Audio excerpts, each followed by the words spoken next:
नमस्ते साथियों, स्वागत है आपका हमारे YouTube चैनल द लाइट में।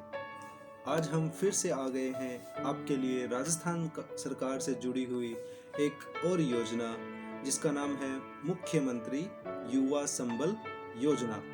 तो वीडियो को शुरू करने से पहले वीडियो के लाइक बटन को क्लिक करें और ज़्यादा से ज़्यादा शेयर करें तथा हमारे YouTube चैनल द लाइट को सब्सक्राइब करें और साथ ही बेल आइकन दबाना न भूलें ताकि आप हमारे हर एक वीडियो से जुड़े रहें।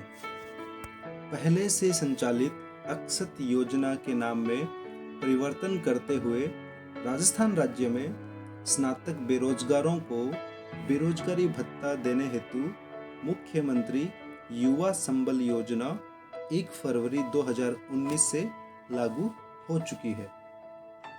स्नातक बेरोजगारों को फॉर्म भरने में जो परेशानी आती है, पहले हम उसको जान लेते हैं। तो सबसे पहले प्रॉब्लम ये आती है कि जो पारिवारिक आय है, इसकी वजह से कई बार फॉर्म वापस आ जाते हैं, अप्रूवल नहीं हो पाता है।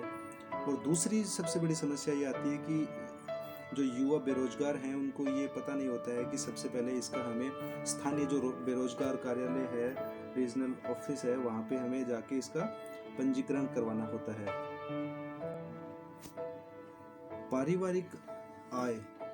पारिवारिक आय से मतलब ये होता है साथियों कि परिवार की कुल वार्षिक आय, जिसमें माता पिता, पति पत्नी, भाई बहन या फिर अवयस्क जो बच्चे हैं उनकी आय भी सम्मिलित की जाती है। उसके बाद में एक बेरोजगार जो योजना में निर्धारित पात्रता में आने वाले राज्य के जो मूल निवासी हैं, जो ग्रेजुएट हैं या फिर ग्रेजुएशन के समान उनके तो दूसरी डिग्री है, तो उनको आवेदन करने की तिथि को स्थानीय रोजगार कार्यालय में पंजीकृत होना आवश्यक होता है।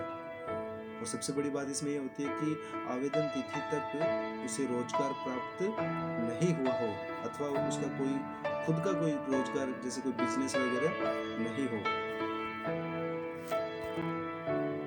तो मुख्यमंत्री युवा संबल योजना के लिए जो पात्रता होती है, जो एलिजिबिलिटी है, उसके बारे में हम जान लेते हैं। तो सबसे पहले प्रार्थी है वो राजस्थान प्रदेश का मूल निवासी होना चाहिए।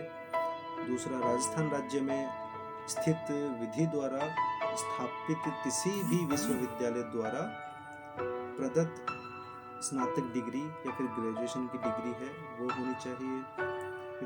अन्य राज्य की कोई अगर महिला है और उसका विवाह राजस्थान राज्य के मूल निवासी से होता है, तो इस सिचुएशन में क्या होता है कि राजस्थान राज्य का मूल निवासी होना चाहिए उसका हस्बैंड, एंड उस महिला के पास में किसी भी राज्य की यूनिवर्सिटी द्वारा मान्यता प्राप्त डिग्री होना आवश्यक है। फिर गाइस इसमें आ गया आपका प्रार्थी राजकीय या फिर निजी क्षेत्र में सेवारत नहीं होना चाहिए और प्रार्थी के पास स्वयं का कोई रोजगार भी नहीं होना चाहिए। फिर इसकी बात करते हैं आगे, तो इसमें आयु सीमा होती है। आयु क्या क्या रखी है सरकार ने, तो भत्ता प्राप्त करने की पात्रता हेतु कोई न्यूनतम सीमा नहीं होगी, परंतु अधिकतम आयु है वो थोड़ा इसको चेंज किया है कि सामान्य अभ्यर्थियों के लिए ये आयु है वो 30 वर्ष और SC ST महिला या फिर विशेष योग्यजन निःशक्तजन जो कैंडिडेट्स हैं उनके लिए अधिकतम आयु 35 वर्ष रखी गई है। वीडियो को शुरू से अंत तक बिना स्किप करे देखें। अगर आप बीच में स्किप करते हैं तो आपको पूरी जानकारी नहीं मिल पाएगी। प्रार्थी आवेदन से पहले स्थानीय रोजगार कार्यालय में ऑनलाइन पंजीकृत होना आवश्यक है। प्रार्थी अन्य किसी कोष से किसी भी प्रकार का भत्ता, छात्रवृत्ति या किसी भी प्रकार की सहायता प्राप्त नहीं कर रहा हो।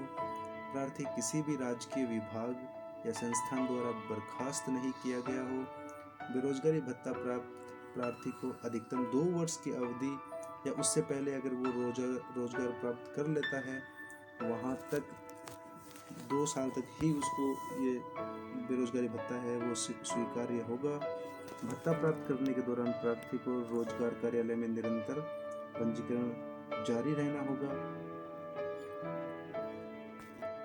यदि एक परिवार में एक से अधिक बेरोजगार हैं और इस योजना के तहत योग्य हैं तो उनमें से 2 व्यक्तियों को बेरोजगारी भत्ता देय होगा।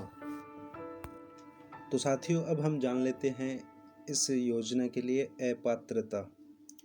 तो ये पॉइंट है वो थोड़ा सा महत्वपूर्ण है, तो इसको आप थोड़ा अच्छे से देखो, समझो।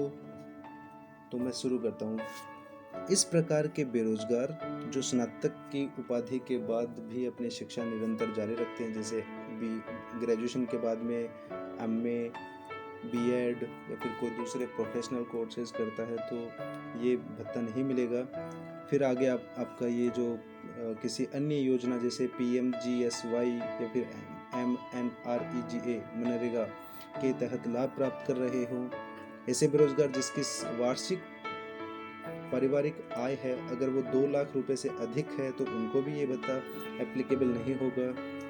तीसरा पॉइंट इसमें है कि पूर्व में जो प्रचलित अक्षत योजना 2007, अक्षत कौशल योजना 2009, अक्षत योजना 2012 में भत्ता प्राप्त कर चुके आशार्थी भी इस योजना के लिए एप्लीकेबल नहीं हैं। इसके बाद जिनको किसी सरकारी विभाग या संस्थान द्वारा बर्खास्त कर दिया गया हो, इसके बाद जिनके विरुद्ध अगर कोई आपराधिक प्रकरण मतलब कोई केस वगैरह दर्ज हो रखा हो तो वो भी एप्लीकेबल नहीं होंगे। इसके बाद सरकारी या फिर निजी क्षेत्र में सेवारत हों जिनका स्वयं का रोजगार हो तो वो भी इसमें नहीं होंगे, और जो केंद्र या फिर राज्य सरकार की किसी भी अन्य योजना के अंतर्गत छात्रवृत्ति सहायता या लाभ प्राप्त कर रहे हो। बेरोजगारी भत्ते का जो भुगतान है वो राज्य सरकार जो पुरुष जो प्रार्थी होता है उसके लिए 3,000 रुपये प्रति माह है, महिला प्रार्थी के लिए 3,500 रुपये प्रति माह है, और विशेष योग्य जन प्रार्थी के लिए 3,500 रुपये प्रति माह देय करती है। इस योजना के लिए पात्र युवाओं को निम्न दस्तावेज की आवश्यकता होती है। सबसे पहले स्वघोषित आवेदन पत्र जिसको अनेक्षर 1 बोलते हैं, उसके बाद में पात्रता या अपात्रता संबंधित स्वघोषणा पत्र होता है। उसके बाद जो विशेष योग्यजन है उनके पास में उनका सर्टिफिकेट होता है, वो राजस्थान का मूल निवास प्रमाण पत्र होना चाहिए। जन्म तिथि के संबंध में सेकेंडरी परीक्षा उत्तीर्ण संबंधी प्रमाण पत्र हो या फिर मार्कशीट होनी चाहिए। ग्रेजुएशन की मार्कशीट या डिग्री ये होनी चाहिए। प्रार्थी का SBI की शाखा में एकल बचत बैंक खाते की पासबुक होनी चाहिए। प्रार्थी के पारिवारिक वार्षिक आय के संबंध में अनेक्षर I तथा अनेक्षर K तहसीलदार या फिर नोटरी पब्लिक द्वारा प्रमाणित होना चाहिए। और आखिर में अनुसूचित जाति या जनजाति के प्रार्थी का जाति प्रमाण पत्र। बेरोजगारी भत्ते हेतु प्रार्थी किसी भी ई-मित्र कियोस्क के माध्यम से या स्वयं की SSO ID से लॉगिन कर एम्प्लॉयमेंट एक्सचेंज मैनेजमेंट सिस्टम पर ऑनलाइन आवेदन कर सकता है। तो प्रार्थी के पास में SSO ID होना आवश्यक है, और विस्तृत जानकारी के लिए आपको नीचे एक डिस्क्रिप्शन में लिंक दी गई है, तो आप वहां पे जाके इसका पूरी जानकारी प्राप्त कर सकते हैं। और साथ ही मैं अगले वीडियो में बताऊंगा कि ये जो बेरोजगारी भत्ते का फॉर्म है वो ई-मित्र और SSO ID दोनों से कैसे भरा जाता है। वीडियो को पूरा देखने के लिए आपका तहे दिल से धन्यवाद। आप इस चैनल को सब्सक्राइब करें, बेल आइकन को अवश्य दबाएं। तो साथियों, फिर मिलते हैं अगले वीडियो में। अगर आपको किसी टॉपिक पे या फिर किसी योजना के बारे में जानकारी लेनी हो तो आप कमेंट बॉक्स में अवश्य लिखें। Thank you guys, thanks for watching.